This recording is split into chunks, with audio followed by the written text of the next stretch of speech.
یہ 3 صحابہ تھے، قعب بن مالک، مرارہ بن ربی اور حلال بن امیہ رضی اللہ عنہم۔ اس سے پہلے وہ تقریباً ہر غزوے میں ہی شریک ہوتے رہے۔ اس غزوے یعنی غزوہ تبوک میں صرف سستی کی وجہ سے شریک نہیں تھے ہوئے، بعد میں انہیں اپنی غلطی کا احساس ہوا تو سوچا کہ ایک غلطی پیچھے رہنے کی تو ہو ہی گئی ہے، لیکن اگر اب منافقین کی طرح رسول اللہ صلی اللہ علیہ وسلم کی خدمت میں جھوٹا عذر پیش کرنے کی غلطی اب ہم نے نہیں کرنی، اس لیے اللہ کے نبی صلی اللہ علیہ وسلم کی خدمت میں حاضر ہو کر اپنی غلطی کا صاف اعتراف کر لیا اور اس کی سزا کے لیے اپنے آپ کو پیش کر دیا۔ نبی صلی اللہ علیہ وسلم نے ان کے معاملے کو اللہ تعالیٰ کے حوالے کر دیا کہ وہی ان کے بارے میں کوئی حکم نازل فرمائے گا۔ تاہم اس دوران میں آپ صلی اللہ علیہ وسلم نے تمام صحابہ کو ان سے بائیکاٹ کا حکم دے دیا، حتیٰ کہ بات چیت تک سے روک دیا، اور 40 راتوں کے بعد حکم دیا کہ وہ اپنی بیویوں سے بھی دور ہو جائیں۔ یہ وہ وقت تھا جس کا نقشہ اللہ تعالیٰ نے 3 جملوں میں کھینچا ہے کہ زمین اپنی وسط کے باوجود ان پر تنگ ہو گئی۔ حَتَّى إِذَا دَاغَتْ عَلَيْهِمُ الْأَرْضُ بِمَا رَحُبَتْ وَضَاقَتْ عَلَيْهِمْ أَنفُسُهُمْ، اور ان پر ان کی جانیں تنگ ہو گئی، یعنی زمین بھی تنگ ہو گئی اور ان پر ان کی جانیں بھی تنگ ہو گئی، اور انہوں نے یقین کر لیا کہ بے شک اللہ سے پناہ کی کوئی جگہ اس کی جناب کے سوا نہیں ہے۔ آخر پھر مزید 10 دن گزرنے کے بعد ان کی توبہ قبول کر لی گئی، اور مذکورہ آیت اس وقت نازل ہوئی تھی، یہ جو آج ہم پڑھ رہے ہیں۔ قعب بن مالک رضی اللہ عنہ نے یہ واقعہ نہایت فصاحت و بلاغت کے ساتھ اپنی قلبی کیفیت کی بہترین ترجمانی کرتے ہوئے بڑی لمبی حدیث میں بیان فرمایا ہے، جو صحیح بخاری کی کتاب المغازی اور مسلم کی کتاب التوبہ میں مذکور ہے۔ قعب بن مالک رضی اللہ عنہ خوبصورت، دولت مند اور شاعر تھے، بہت خوبصورت باتیں کیا کرتے تھے۔ اسی طرح حلال بن امیہ، مرارہ بن ربیہ، یہ تینوں سچے مومن اور مخلص تھے، لیکن جب جہاد کی کال آئی تو یہ تینوں نے بڑی سستی دکھائی، سخت مشکل میں پڑے ہوئے تھے۔ مرارہ بن ربیہ، ان کے باغ کا پھل پکا ہوا تھا اور اگر وہ پھل نہ کاٹتے تو ضائع ہونے کا خطرہ تھا، یعنی منی پرابلم۔ جب جہاد کے لیے کال آئی تو انہوں نے یہ سوچا کہ میں جنگ بدر میں بھی گیا تھا، جنگ احد میں بھی گیا ہوں، اب اگر میں اس جنگ میں نہیں بھی جاؤں گا تو کیا فرق پڑے گا، اتنی ساری نیکیاں تو میں نے کر لی ہیں۔ اس سوچ پر وہ پرسکون ہو گئے۔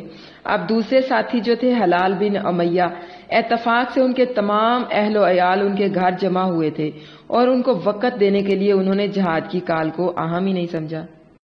تیسرے صحابی قعب بن مالک رضی اللہ عنہ، سیدنا قعب بن مالک رضی اللہ عنہ کے صاحبزادے سیدنا عبید اللہ، جو آپ کے نبینا ہو جانے کے بعد آپ کا ہاتھ تھام کر لے جایا اور لے آیا کرتے تھے، کہتے ہیں کہ جنگ تبوک کے موقع پر میرے والد کے پیچھے رہ جانے کا واقعہ خود ان کی زبانی یہ ہے کہ وہ فرماتے ہیں میں اس کے سوا کسی اور غزوے سے پیچھے نہیں رہا تھا، غزوہ بدر کا ذکر نہیں، اس میں جو لوگ شامل نہیں ہوئے تھے ان پر کوئی سرزش نہیں ہوئی۔ رسول اللہ صلی اللہ علیہ وسلم تو قافلے کے ارادے سے چلے تھے، لیکن وہاں اللہ کی مرضی سے قریش کے جنگی مرکز سے لڑائی ٹھہر گئی۔ اس وقت مجھے جو آسانی اور قوت تھی وہ اس سے پہلے کبھی میسر نہیں آئی تھی۔ اس وقت میرے پاس 2 اونٹنیاں تھی۔ نبی کریم صلی اللہ علیہ وسلم جس غزوے میں جاتے ایسے الفاظ کہتے کہ لوگ صاف مطلب نہ سمجھیں، لیکن چونکہ اس وقت موسم سخت گرم تھا، سفر بہت لمبا تھا، دشمن کی تعداد بھی بہت بڑی تھی، تو آپ صلی اللہ علیہ وسلم نے مسلمانوں کے سامنے اپنا مقصد صاف صاف واضح کر دیا، یعنی اپنا ہدف صاف بیان کر دیا کہ وہ پوری تیاری کر لیں۔ نبی کریم صلی اللہ علیہ وسلم کے ساتھ اس وقت مسلمانوں کی تعداد بھی اتنی زیادہ تھی کہ رجسٹر میں ان کے نام نہ آ سکیں۔ بس کوئی باز پرس نہ تھی، جو بھی چاہتا کہ میں رک جاؤں وہ رک سکتا تھا، اور نبی کریم صلی اللہ علیہ وسلم پر اس کا رکنا مخفی رہ سکتا تھا۔ ہاں، اللہ کی وحی آ جائے تو یہ اور بات ہے۔ اس لڑائی کے وقت پھل پکے ہوئے تھے، سائے بڑے ہوئے تھے، مسلمان صحابہ رضی اللہ عنہم اور خود نبی کریم صلی اللہ علیہ وسلم تیاریوں میں تھے۔ میری یہ حالت تھی کہ صبح نکلتا تھا کہ سامان تیار کر لوں، لیکن ادھر شام ہو جاتی اور میں خالی ہاتھ گھر لوٹ آتا اور کہتا کوئی بات نہیں، روپیہ ہاتھ تلے ہے، کل خرید لوں گا اور تیاری کر لوں گا۔ یہاں تک کہ یوں ہی صبح شام آج کل کرتے کرتے کوچ کا دن آ گیا اور لشکر اسلام تبوک کی طرف چل پڑا۔ میں نے کہا کوئی بات نہیں، 1-2 دن میں بھی پہنچ جاؤں گا۔ یوں ہی آج کا کام کل پر ڈالا اور کل کا پرسوں پر، یہاں تک کہ لشکر بہت دور جا پہنچا۔ گرے پڑے لوگ بھی چل دیے۔ میں نے کہا خیر چلے گئے اور کئی دن ہو گئے تو کیا ہوا، میں تیز چل کر ان لوگوں سے جا ملوں گا۔ لیکن افسوس ہے کہ مجھ سے یہ بھی نہ ہو سکا۔ ارادوں میں پیچھے رہ گیا۔ اب تو یہ حالت تھی کہ میں بازاروں میں نکلتا تو مجھے سوائے منافقوں، بیمار لوگوں اور لولے لنگڑوں، اندھوں اور معذوروں کے سوا کوئی نظر نہ آتا۔ رسول اللہ صلی اللہ علیہ وسلم تبوک پہنچ گئے اور مجھے یاد فرمایا کہ کعب بن مالک رضی اللہ عنہ نے کیا کیا۔ اس پر بنو سلمہ کے ایک شخص نے کہا اسے تو اچھے کپڑوں اور جسم کی راحت اور آسانی نے روک رکھا ہے۔ یہ سن کر سیدنا معاذ بن جبل رضی اللہ عنہ نے فرمایا آپ یہ درست نہیں فرما رہے یا رسول اللہ صلی اللہ علیہ وسلم، ہمارا خیال تو کعب رضی اللہ عنہ کے بارے میں اچھا ہے، یعنی نیک خیال ہے۔ نبی کریم صلی اللہ علیہ وسلم خاموش رہے۔ جب مجھے معلوم ہوا کہ اب آپ لوٹ رہے ہیں تو میرا جی بہت گھبرایا اور میں ہیلے بہانے سوچنے لگا کہ یوں بہانہ بنا کر نبی کریم صلی اللہ علیہ وسلم کے غصے سے نکل جاؤں گا، اپنے گھر والوں سے بھی رائے ملا لوں گا۔ یہاں تک کہ مجھے معلوم ہوا کہ نبی کریم صلی اللہ علیہ وسلم مدینہ تشریف لے آئے ہیں، یعنی مدینہ کے قریب پہنچ گئے ہیں، تو میرے دل سے باطل اور جھوٹ بالکل الگ ہو گیا اور میں نے سمجھ لیا کہ جھوٹے ہیلے مجھے نجات نہیں دلوا سکیں گے، سچ ہی کا آخر میں بول بالا رہتا ہے۔ پھر میں نے پختہ ارادہ کر لیا کہ جھوٹ نہیں بولوں گا، صاف سچ بات بتا دوں گا۔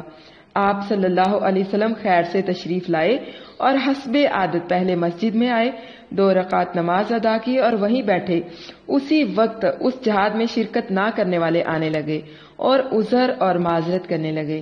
یہ لوگ 80 سے کچھ اوپر ہی تھے۔ آپ صلی اللہ علیہ وسلم ان کی باتیں سنتے اور اندرونی حالات جو تھے وہ اللہ کے سپرد کر کے ظاہری باتوں پر ہی ان کی توبہ کو قبول فرما لیتے اور ان کے لیے استغفار کرتے۔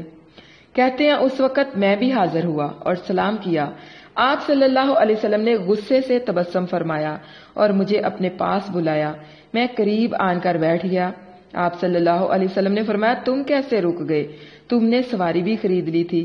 میں نے کہا یا رسول اللہ صلی اللہ علیہ وسلم، اگر آپ کے سوا کسی اور کے پاس میں بیٹھا ہوتا تو میں 20 باتیں بنا لیتا، 100 بہانے گھڑ لیتا، بولنے میں اور باتیں بنانے میں میں کسی سے پیچھے نہ رہتا۔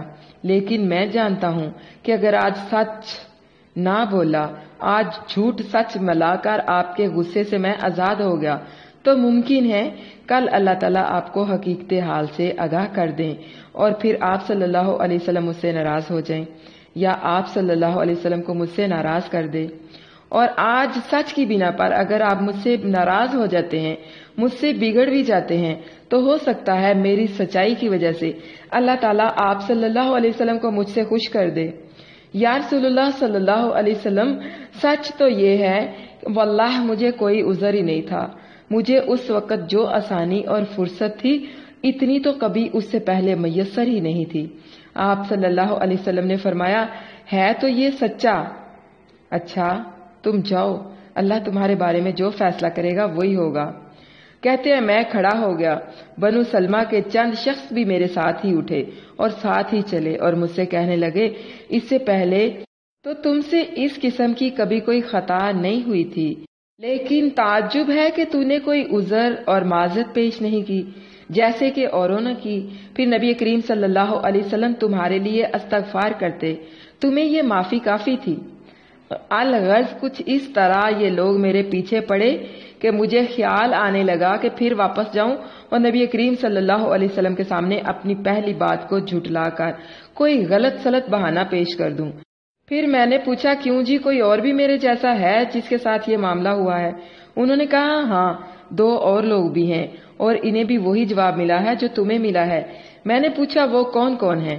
انہوں نے جواب دیا مرارہ بن ربی عامری اور حلال بن امیہ وقفی رضی اللہ عنہما۔ ان دونوں نیک اور بدری صحابیوں کا نام جب میں نے سنا تو مجھے پورا اطمینان ہو گیا اور میں گھر چلا گیا۔ نبی کریم صلی اللہ علیہ وسلم نے ہم تینوں سے کلام کرنے سے مسلمانوں کو روک دیا تھا۔ لوگ ہم سے الگ ہو گئے، کوئی ہم سے بولتا چالتا نہیں تھا، یہاں تک کہ مجھے تو اپنا وطن پردیس معلوم ہونے لگا کہ گویا میں یہاں کی کسی چیز سے واقف ہی نہیں۔ 50 راتیں ہم پر اسی طرح گزر گئی۔ وہ دونوں بدری بزرگ تو تھک ہار کر اپنے اپنے مکانوں میں بیٹھ رہے، باہر اندر آنا جانا بھی انہوں نے چھوڑ دیا۔ میں ذرا زیادہ آنے جانے والا اور تیز طبیعت والا تھا، نہ میں نے مسجد میں جانا چھوڑا نہ بازاروں میں آنا جانا ترک کیا۔ مجھ سے کوئی بولتا نہیں تھا۔ نماز کے بعد جب کہ نبی کریم صلی اللہ علیہ وسلم مسجد میں لوگوں کے مجمع میں تشریف فرما ہوتے تو میں آتا اور سلام کرتا اور اپنے جی میں کہتا کہ میرے سلام کے جواب میں آپ صلی اللہ علیہ وسلم کے ہونٹ ہلے بھی ہیں یا نہیں۔ پھر آپ صلی اللہ علیہ وسلم کے قریب ہی کہیں بیٹھ جاتا اور کنکھیوں سے آپ صلی اللہ علیہ وسلم کو دیکھتا رہتا۔ جب میں نماز میں ہوتا تو آپ صلی اللہ علیہ وسلم کی نگاہ مجھ پر پڑتی، لیکن جب میں آپ صلی اللہ علیہ وسلم کی طرف التفات کرتا آپ صلی اللہ علیہ وسلم میری طرف سے منہ موڑ لیتے۔ آخر اس ترکِ کلامی کی طویل مدت نے مجھے پریشان کر دیا۔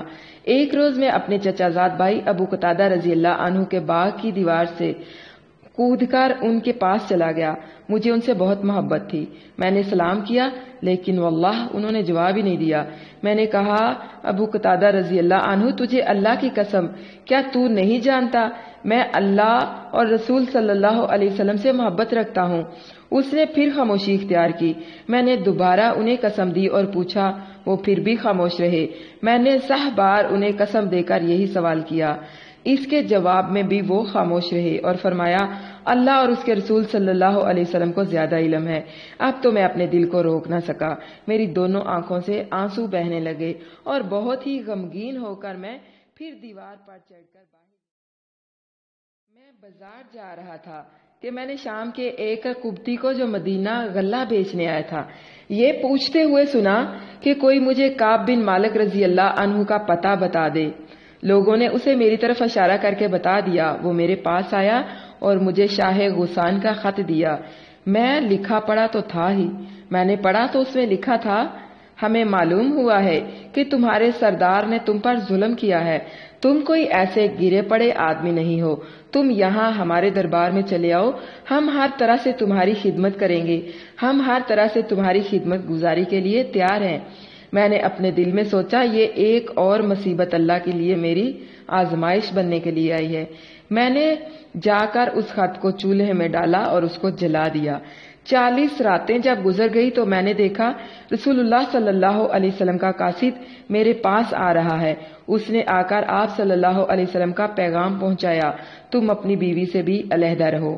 میں نے پوچھا یعنی کیا میں طلاق دے دوں، کیا کروں؟ اس نے کہا نہیں، طلاق نہ دو، لیکن ان سے ملو جلو نہیں۔ میرے دونوں ساتھیوں کے پاس بھی یہی پیغام پہنچا۔ میں نے تو اپنی بیوی سے کہہ دیا کہ تم اپنے میکے چلی جاؤ اور وہیں رہو جب تک کہ اللہ تعالیٰ اس معاملے کا فیصلہ نہ کر دے۔ ہاں، سیدنا حلال بن امیہ رضی اللہ عنہ کی بیوی نے آ کر رسول اللہ صلی اللہ علیہ وسلم سے کہا میرے خامد بہت بوڑھے ہیں، کمزور بھی ہیں اور گھر میں کوئی خادم بھی نہیں، اگر آپ اجازت دیں تو میں ان کا کام کاج کر دیا کروں۔ آپ صلی اللہ علیہ وسلم نے فرمایا اس میں کوئی حرج نہیں، لیکن وہ تم سے ملے نہیں۔ انہوں نے کہا واللہ ان میں تو حرکت کی قوت ہی نہیں ہے، اور جب سے یہ بات پیدا ہوئی ہے تب سے لے کر آج تک ان کے آنسو ہی نہیں تھمے۔ مجھ سے بھی میرے بعض دوستوں نے کہا تم بھی اپنے لیے اتنی سی اجازت اللہ کے نبی صلی اللہ علیہ وسلم سے حاصل کر لو جتنی سیدنا حلال رضی اللہ عنہ کے لیے ملی ہے۔ لیکن میں نے جواب دیا کہ میں اس بارے میں نبی کریم صلی اللہ علیہ وسلم سے کچھ نہیں کہوں گا، اللہ جانے آپ صلی اللہ علیہ وسلم جواب میں کیا ارشاد فرمائیں۔ ظاہر ہے کہ وہ بوڑھے آدمی ہیں اور میں جوان ہوں۔ 10 دن اس بات پر بھی گزر گئے اور ہم سے سلام کلام بند ہونے کی پوری 50 راتیں گزر چکی۔ اس 50ویں رات کی صبح کو میں نے صبح کی نماز اپنے گھر کی چھت پر ادا کی اور میں دل میں بہت پریشان تھا، یعنی میں دل برداشتہ حیران پریشان اسی حالت میں بیٹھا ہوا تھا جس کا نقشہ قرآن کریم نے کھینچا ہے کہ اپنی جان سے تنگ تھا، زمین باوجود اپنی کشادگی کے مجھ پر تنگ تھی۔ میرے کان میں سلا پہاڑی پر سے کسی کی آواز آئی کہ وہ با آواز بلند کہہ رہا تھا کہ اے کعب بن مالک رضی اللہ عنہ خوش ہو جا۔ واللہ میں اس وقت سجدے میں گر پڑا اور سمجھ گیا کہ اللہ عز و جل کی طرف سے قبولیت توبہ کی کوئی خبر آ گئی ہے۔ بات بھی یہی تھی کہ صبح کی نماز کے بعد رسول اللہ صلی اللہ علیہ وسلم نے یہ خبر صحابہ رضی اللہ عنہم سے بیان فرمائی تھی، اور یہ سنتے ہی وہ پیدل اور سوار ہم تینوں کی طرف دوڑ پڑے تھے کہ ہمیں یہ خبر پہنچائیں۔ ایک صاحب تو اپنے گھوڑے پر سوار ہو کر میری طرف خوشخبری لیے ہوئے آ رہے تھے، لیکن ایک صاحب نے دوڑ کر پہاڑ پر چڑھ کر بلند آواز میں میرا نام پکار کر مجھے خوشخبری سنائی۔ سوار سے پہلے ان کی آواز میرے کان میں آ گئی۔ جب یہ صاحب میرے پاس پہنچے تو میں نے اپنے پہنے ہوئے دونوں کپڑے انہیں بطور انعام دے دیے۔ واللہ اس دن میرے پاس اور کچھ بھی نہیں تھا۔ 2 اور کپڑے میں نے ادھار لیے اور پہنے، اور نبی کریم صلی اللہ علیہ وسلم کی خدمت میں حاضر ہونے کے لیے گھر سے نکلا۔ راستے میں جوک در جوک لوگ مجھ سے ملنے لگے اور مجھے میری توبہ کی بشارت پر مبارکباد دینے لگے کہ کعب رضی اللہ عنہ، اللہ تعالیٰ نے تمہاری توبہ کو قبول فرما لیا ہے، اللہ تعالیٰ کا تمہاری توبہ کو قبول فرمانا تمہیں مبارک ہو۔ میں جب مسجد میں پہنچا تو رسول اللہ صلی اللہ علیہ وسلم تشریف فرما تھے اور دوسرے صحابہ بھی وہاں پر اللہ کے نبی صلی اللہ علیہ وسلم کی خدمت میں حاضر تھے۔ مجھے دیکھتے ہی طلحہ بن عبداللہ رضی اللہ عنہ کھڑے ہو گئے اور دوڑتے ہوئے آگے بڑھ کر مجھ سے مصافحہ کیا اور مجھے مبارکباد دی۔ مہاجرین میں سے سوائے ان کے اور کوئی صاحب کھڑے نہیں ہوئے۔ کعب رضی اللہ عنہ طلحہ کی اس محبت کو ہمیشہ ہی اپنے دل میں لیے رہے۔ جب میں نے جا کر رسول اللہ صلی اللہ علیہ وسلم سے سلام کیا، اس وقت آپ صلی اللہ علیہ وسلم کے چہرہ مبارک کی رگیں خوشی سے چمک رہی تھیں۔ آپ نے فرمایا، کعب تم پر تمہاری پیدائش سے لے کر آج تک آج جیسا خوشی کا دن کوئی نہیں گزرا۔ میں نے کہا، یا رسول اللہ صلی اللہ علیہ وسلم، یہ خوشخبری آپ کی طرف سے ہے یا اللہ عز و جل کی جانب سے؟ آپ صلی اللہ علیہ وسلم نے فرمایا، نہیں بلکہ اللہ تعالیٰ کی طرف سے۔ نبی کریم صلی اللہ علیہ وسلم کو جب کوئی خوشی ہوتی تو آپ کا چہرہ مثل چاند کے ٹکڑے کے چمکنے لگ جاتا تھا اور ہر شخص چہرہ مبارک کو دیکھتے ہی پہچان لیا کرتا تھا۔ میں نے آپ صلی اللہ علیہ وسلم کے پاس آ کر پاس بیٹھ کر عرض کیا، یا رسول اللہ صلی اللہ علیہ وسلم، میں نے نظر مانی ہے کہ اللہ تعالیٰ میری توبہ قبول فرما لے تو میرا سب مال اللہ کے نام پر صدقہ ہے۔ قربان جاؤں، یہ تھے صحابہ اور یہ تھی ان کی محبت، یہ تھی ان کی غلطیاں اور یہ تھی ان کی توبہ۔ اس میں ہمارے لیے ایک بہت بڑا سبق ہے کہ جب ہم سے کوئی غلطی سرزد ہو جائے تو اسی طرح اللہ تعالیٰ کے سامنے اپنی غلطی کا اعتراف کرتے ہوئے توبہ کریں۔ پھر انہوں نے اپنا سارا مال اللہ کے رسول صلی اللہ علیہ وسلم کے سپرد کر دیا۔ آپ صلی اللہ علیہ وسلم نے فرمایا، تھوڑا بہت مال اپنے پاس رکھ لو، یہی تمہارے لیے بہتر ہے۔ میں نے کہا، جو حصہ میرا خیبر میں ہے وہ تو میرا ہے، رہا باقی تو وہ تو اللہ کی راہ میں خیرات ہے۔ یا رسول اللہ صلی اللہ علیہ وسلم، میری نجات کا ذریعہ میرا سچ بولنا ہے، اور میں نے یہ بھی نظر مانی ہے کہ باقی زندگی بھی سوائے سچ کے کوئی کلمہ زبان سے نہیں نکالوں گا۔ میرا ایمان ہے کہ سچ کی وجہ سے جو نعمت اللہ تعالیٰ نے مجھے عطا فرمائی وہ کسی مسلمان کو نہیں ملی۔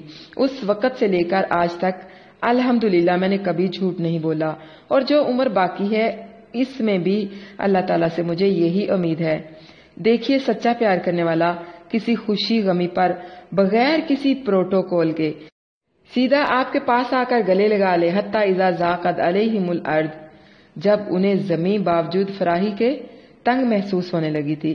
اب دیکھیے ذرا کہ ہمارے رشتوں میں دراڑیں کب پڑتی ہیں، جب ہم ایک دوسرے سے بدگمان ہونے لگتے ہیں۔ اور بدگمانی کون پیدا کرتا ہے؟ شیطان۔ شیطان کسی نہ کسی ذریعے سے ہمارے درمیان بدگمانی پیدا کرنے کے لیے کوئی نہ کوئی غلط سوچ، کوئی نہ کوئی غلط خیال ہمارے ذہنوں میں ڈال دیتا ہے۔ کبھی کسی رشتے سے بدگمان نہیں ہونا چاہیے، سیدھا جا کر گلے لگا لیں، معاف کر دیں اور معافی مانگ لیں، سارے گلے شکوے دور کر لیں۔ حضرت کعب بن مالک رضی اللہ عنہ کہتے ہیں، میں سوچتا تھا اگر میں مر گیا تو منافقت پر مروں گا، کوئی میرا جنازہ بھی نہیں پڑے گا، اور خدا نہ خواستہ اس دوران نبی صلی اللہ علیہ وسلم وفات پا گئے تو قیامت تک صحابہ میرے سے کلام نہیں کریں گے کہ نبی کریم صلی اللہ علیہ وسلم نے کلام نہیں کیا تھا، وہ آپ سے ناراض تھے۔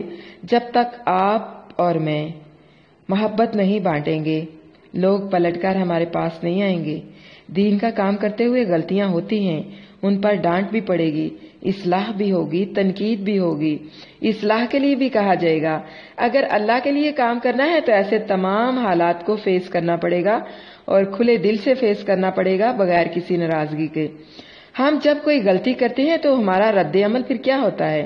اگر کعب بن مالک رضی اللہ عنہ کی جگہ پر میں، آپ یا ہم میں سے کوئی اور ہوتا تو کیا کرتے؟ نبی صلی اللہ علیہ وسلم کے آنے پر، اپنے رشتہ داروں کے آر دلانے پر، شاہ غسان کا خط ملنے پر، ابو قتادہ کی بے رخی پر، نبی صلی اللہ علیہ وسلم اور صحابہ کی قطع کلامی کرنے پر، بیوی سے الگ ہونے کی خبر سننے پر اور توبہ کی قبولیت کی خبر سننے پر، آپ سب کو پتہ چل جائے گا کہ سورۃ توبہ سے آپ سب نے کیا سیکھا ہے۔ اس کے لیے الگ سے کچھ نوٹس بنا لیں، انشاءاللہ اس کے بارے میں آپ لوگوں سے پوچھا جائے گا۔ اللہ سبحانہ و تعالی اس واقعے پر ہم سب کو خبر دیتا ہے کہ سانچ کو آنچ نہیں، سچ پر کبھی بھی کوئی تنگی نہیں آ سکتی، سچ کبھی بھی نہیں ناکام ہو سکتا، سچ کا ہمیشہ بول بالا ہوتا ہے، سانچ کو کوئی آنچ نہیں۔ اور ایک انسان جھوٹ بولتا ہے اور پھر اس ایک جھوٹ کو چھپانے کے لیے اسے 100 جھوٹ بولنے پڑتے ہیں، اور جھوٹ جو ہوتا ہے وہ پھر بھی جھوٹ ہی رہتا ہے، وہ ظاہر ہو کر رہتا ہے۔ تو اس لیے اول میں ہی سچ بول لینا چاہیے، اپنی غلطی پر شرمندگی کا اظہار کرنا چاہیے اور اللہ تعالیٰ سے توبہ کر لینی چاہیے۔ اب دیکھیں ان کو اتنا زیادہ اللہ تعالیٰ نے آنر دیا، صحابہ کرام رضی اللہ عنہم کے درمیان ان کی جو قدر تھی وہ مزید بڑھ گئی۔ اور ان کو یہ انعام کس بنیاد پر ملا تھا؟ آپ لوگوں میں سے بتا سکتا ہے کوئی؟ جی ہاں، ان کے سچ کی بنیاد پر، انہوں نے سچ بولا اور ان کی سچ کی بنیاد پر انہیں یہ موقع ملا تھا۔ ان اللہ هو التواب الرحیم، تو کیا معلوم ہوا؟ توبہ کا قبول ہونا محض اللہ تعالیٰ کا فضل و کرم ہے، ورنہ اس پر بھی کسی کا زور نہیں۔ اور یہ جو انعام ہے ان کو کس بنیاد پر ملا تھا؟ کوئی بتا سکتا ہے؟ جی ہاں، سچ بولنے کی بنیاد پر۔ یا ایھا الذین آمنوا اتقوا اللہ وکونوا مع الصادقین، اے لوگو جو ایمان لائے ہو، اللہ سے ڈرو اور سچے لوگوں کے ساتھ ہو جاؤ۔ وکونوا مع الصادقین، یہ صادقین رسول اللہ صلی اللہ علیہ وسلم اور آپ صلی اللہ علیہ وسلم کے مخلص صحابہ کرام رضوان اللہ علیہم اجمعین ہیں۔ اللہ سے ڈرو اور تقوی اختیار کرو، یہ ہے اجتماعی زندگی اختیار کرنے کا حکم، نیک لوگوں کی صحبت اختیار کرنے کا حکم۔ کسی گروہ کے ساتھ جڑے رہنے سے جو فائدہ اور برکتیں ملتی ہیں اس کا تذکرہ یہی مضمون سورۃ انعام کی آیت نمبر 71 میں بھی ہے۔ اس کے کچھ رفیق ہوں جو اس کو رستے کی طرف بلائیں کہ ہمارے پاس چلا آ۔ یہاں اس کو دوسرے رنگ میں فرمایا ہے، کسی جگہ جڑ کے جم کے رہنا ایک قافلے کی طرح ہوتا ہے۔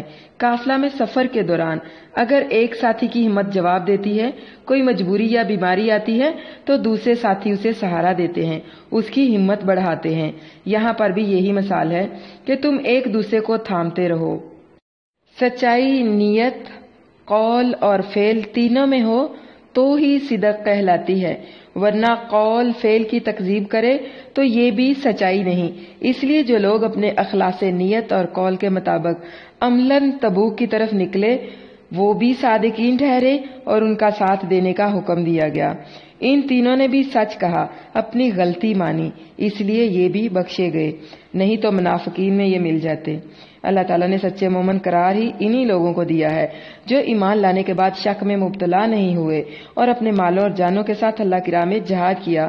فرمایا کہ صادق صرف یہی لوگ ہیں۔ حضرت کعب بن مالک رضی اللہ عنہ کا بیان ہے کہ مسلمانوں کے بعد اللہ تعالیٰ کا سب سے بڑا انعام مجھ پر یہ ہے کہ میں نے اللہ کے نبی صلی اللہ علیہ وسلم کے سامنے سچ بولا، ورنہ میں بھی جھوٹ بول کر ہلاک ہو جاتا جس طرح کے دوسرے لوگ ہلاک ہو گئے۔